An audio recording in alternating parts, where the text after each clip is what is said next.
ఓం నమో నారాయణ వాసుదేవ. ఆ కృష్ణ భగవానుడు అందరికీ కూడా ఒక్క మానవ జన్మ అంత పవిత్రమైనది, ఎంత శ్రేష్టమైనది ఈ జీవితము మనకిచ్చాడు. పరమాత్ముడు ప్రతి ఒక్కరికి కూడా మనము చేసుకున్న కర్మ పట్టి మనకి కష్టము, ఈ సుఖము, ఈ ఆనందము, ఈ స్వభావము, ఈ డబ్బు, ఈ గౌరవము, ఈ అంతస్తులు, ఈ భోగభాగ్యాలు, ఇటువంటివి గత జన్మములో చేసుకున్న కర్మాని పట్టి ఈ జన్మములో మనకి అటువంటి ఫలితాలు మనకు దొరుకుతున్నాయి. నీవు చేసిన పాపము ఒకవేళ నువ్వు అనుభవించకపోయినా నీ కొడుకైనా అనుభవిస్తాడు. ఒకవేళ వాడికి కూడా అనుభవించడానికి సంకల్పం లేకపోతే నీ మనవడైనా అనుభవిస్తాడు.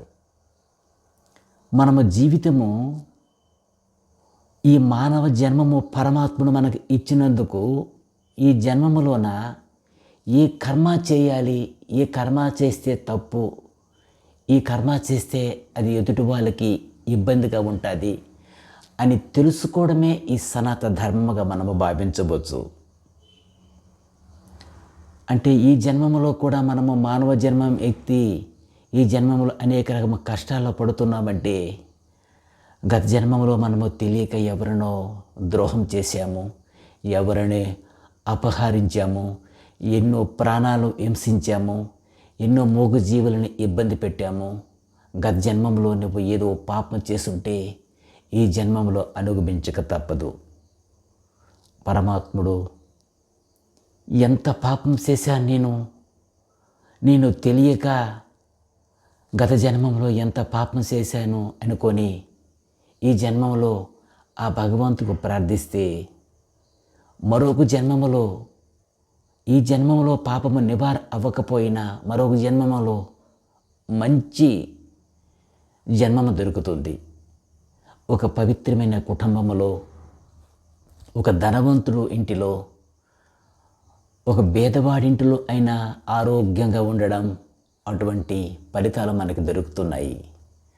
అందుకోసమే నువ్వు తెలిసినంతవరకు ఏ తప్పు కూడా చేయకూడదు. ఒకవేళ ఆ తప్పు చేశాను అనుకొని తెలిసిన తర్వాత భగవంతుడికి ప్రార్థిస్తే ఎంతో కొంత ఆ పరమాత్ముడు మనకి మంచి జరగడానికి ప్రయత్నిస్తాడు. నీకు తెలిసినంతవరకు, నీకు కలిగిన తోచినంత దానము, ఒక వ్యక్తి కష్టాల్లో ఉన్నాడు అడిగి ఒక సహాయం చేయడము, ఒక మూగజీవులు ఆకలితో ఉన్నారు వాటికి నీకు తగినది ఏదో ఆహారం ఇవ్వడం, అటువంటి దైవకు ప్రార్థించిన దైవానికి సంబంధించిన అటువంటి కర్మాలు చేస్తే మనకి భగవంతుడు తప్పకుండా మనందరికీ మంచే జరుగుతుంది. తెలిసి ఏ తప్పు చేయకూడదు. తెలియక జరిగిపోయినది పరమాత్మకు ప్రార్థించాలి.